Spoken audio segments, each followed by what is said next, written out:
مرحبا ترحيب وافي بكم يا أهل الوصال، من أم صابر والقلوب افتحت بيبانها.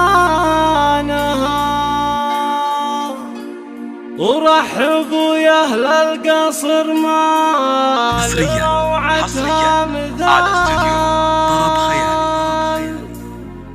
من غلاها اليوم نهدي الشعر لعيونها.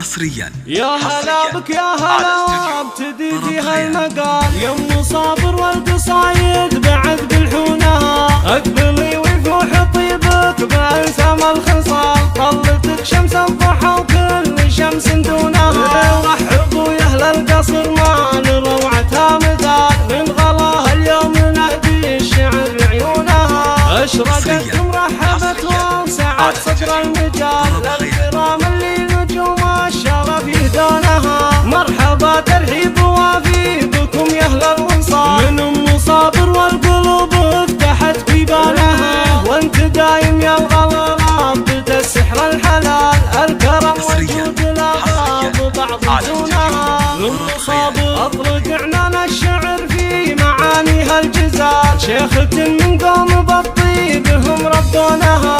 الوصوف الزين فيك وانت من فوق الخيال، والمعزة فيها للعز هم عنوانها. ابوها مريزيد شيخ من اجود الرجال، والفخر في سيرته بان في اخوانها. كل خصال اخوانها الطيب في قلب فعال، كلهم في المرج الابطال في ميدانها. بنت قوم فالعرب هم كريمين السبال، مجدهم يوم اشتهر بات باهي زانها. وشال منها صابر الطيب والطبع السلال، هو ولدها اللي عطى المكارم لونها. الكريم ابن الكريم اللي مثل غيمسان، سديد راي وحكمته بالمواقف شانها. واخوان صابر يشبهونه بطيبة الخصال، تفتخر فيهم وهم قرة لعيونها. جيت اسوق المعاني كما سوق الدلال، لابد ما تنحني والشوى مخدونها. عزوة المحتاج قلب حوى كل الجمال، ام صابر فالوفا سيرة يثلونها.